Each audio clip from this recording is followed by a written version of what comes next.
BRS party బీసీలకు మద్దతిచ్చి తమ చిత్తశుద్ధిని చాటుకోవాలని బీసీ సంక్షేమ సంఘం జాతీయ అధ్యక్షుడు జాజుల శ్రీనివాస్ గౌడ్ బీఆర్ఎస్ అధినేత కేసీఆర్ కు లేఖ రాశారు. ఆ పార్టీ తరపున ఎమ్మెల్సీ ఎన్నికల్లో అభ్యర్థులు లేనందున బీసీ అభ్యర్థులకు మద్దతివ్వాలని కోరారు. ఒకవేళ మద్దతు ఇవ్వకపోతే బీసీల గురించి మాట్లాడే నైతిక హక్కును బీఆర్ఎస్ పార్టీ కోల్పోతుందని జాజుల వెల్లడించారు. బీసీ వాదంతో వస్తున్న కవిత ఎమ్మెల్సీ ఎన్నికల్లో తన వైఖరేంటో స్పష్టం చేయాలని పేర్కొన్నారు. బీసీలను రాజకీయ లబ్ది కోసం వాడుకోవటం కాకుండా వారి రాజకీయ ప్రాతినిధ్యాన్ని పెంచడానికి బీఆర్ఎస్ కృషి చేయాలని లేఖలో రాసుకొచ్చారు.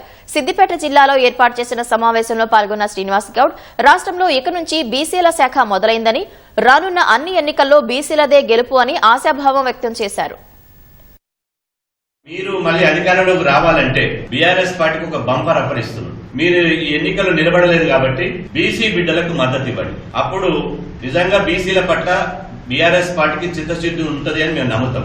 ఇప్పటి వరకు బీఆర్ఎస్ పార్టీ అధ్యక్షుడు 11 సార్లు అయినా ఒక్కసారి కూడా బీసీలకు అవకాశం రాలేదు, లేదా భవిష్యత్తులో బీసీలు ముఖ్యమంత్రిని చేస్తామని కూడా చెప్పడం లేదు. బీసీల మీద చిత్తశుద్ధి ఇలా మీకు ఉందని అనుకుంటే మీరు బీసీ అభ్యర్థులు అయినటువంటి పూల రవీందర్ గారికి, ప్రసన్న హరికృష్ణ గారికి, అల్క కుమరే గారికి ఇలా మద్దతు తెలిపి మేము అండగా ఉంటామని చెప్పండి. అప్పుడు బీసీ సమాజం నమ్ముతుంది. ఈ రెడ్డి సామాజిక వర్గానికి సంబంధించిన వాళ్ళని గెలిపిస్తే పట్టభద్రుల గురించి కానీ, ఎస్సీ ఎస్టీ బీసీ మైనార్టీల గురించి కానీ ఆలోచించేటువంటి పరిస్థితి లేదు.